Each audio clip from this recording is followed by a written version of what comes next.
President Mugabe stuns Zimbabwe by defying pressure to resign. Harare, Reuters. President Robert Mugabe stunned Zimbabwe on Sunday by making no mention of resignation in a television address, defying his own ZANU-PF party, which had sacked him hours earlier, and hundreds of thousands of protesters who had already hailed his downfall. Two sources, one a senior member of the government, the other familiar with talks with leaders of the military, had told Reuters Mugabe would announce his resignation to the nation after ZANU-PF dismissed him as its leader in a move precipitated by an army takeover 4 days earlier. But in the speech from his State House office, sitting alongside a row of generals, Mugabe acknowledged criticisms from ZANU-PF, the military and the public, but made no mention of his own position. Instead, he said the events of the week were not of challenge to my authority as head of state and government, and pledged to preside over the Congress scheduled for next month. Opposition leader Morgan Tsvangirai was dumbstruck. "I am baffled. It's not just me, it's the whole nation. He's playing a game," he told Reuters. "He is trying to manipulate everyone. He has let the whole nation down."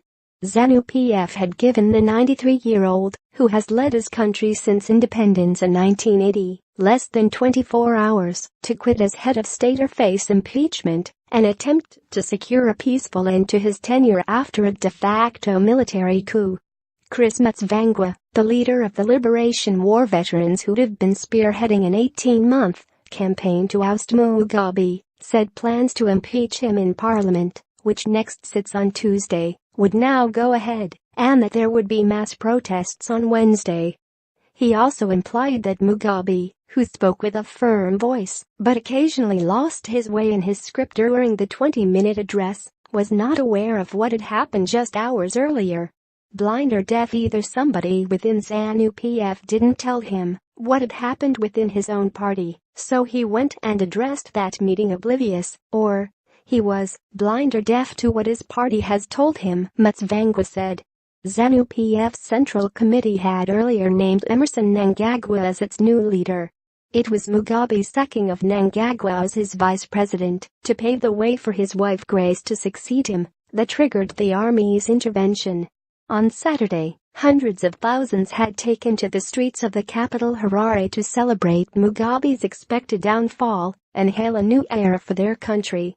In jubilant scenes, men, women, and children ran alongside armored cars, and the troops who stepped in to target what the army called criminals in Mugabe's inner circle. Many heralded a second liberation and spoke of their dreams for political and economic change after 2 decades of deepening repression and hardship. They, like the more than 3 million Zimbabweans who have emigrated to neighboring South Africa in search of a better life, are likely to be bitterly disappointed by Mugabe's defiance. Speaking from a secret location in South Africa, his nephew, Patrick João, had told Reuters that Mugabe and his wife were ready to die for what is correct, rather than step down in order to legitimize what he described as a coup. João, who was also sanctioned by ZANU-PF, did not answer his phone on Sunday. However, Mugabe's son Chitunga railed against those who had pushed out his father. "You can't fire a revolutionary leader," he wrote on his Facebook page. ZANU-PF is nothing without President Mugabe. The huge crowds in Harare have given a quasi-democratic veneer to the army's intervention, backing its assertion that it is merely effecting a constitutional transfer of power rather than a plain coup, which would risk a diplomatic backlash.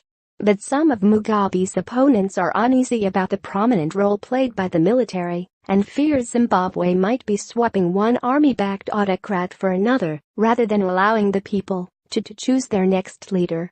The real danger of the current situation is that, having got their new preferred candidate into State House, the military will want to keep him or her there, no matter what the electorate wills, former Education Minister David Coltert said. The United States, a longtime Mugabe critic, said it was looking forward to a new era in Zimbabwe, while President Ian Khama of neighboring Botswana said Mugabe had no diplomatic support in the region and should resign at once. Besides changing its leadership, ZANU-PF said it wanted to change the constitution, to reduce the power of the president, a possible sign of a desire to move towards a more pluralistic and inclusive political system. However, Mnangagwa's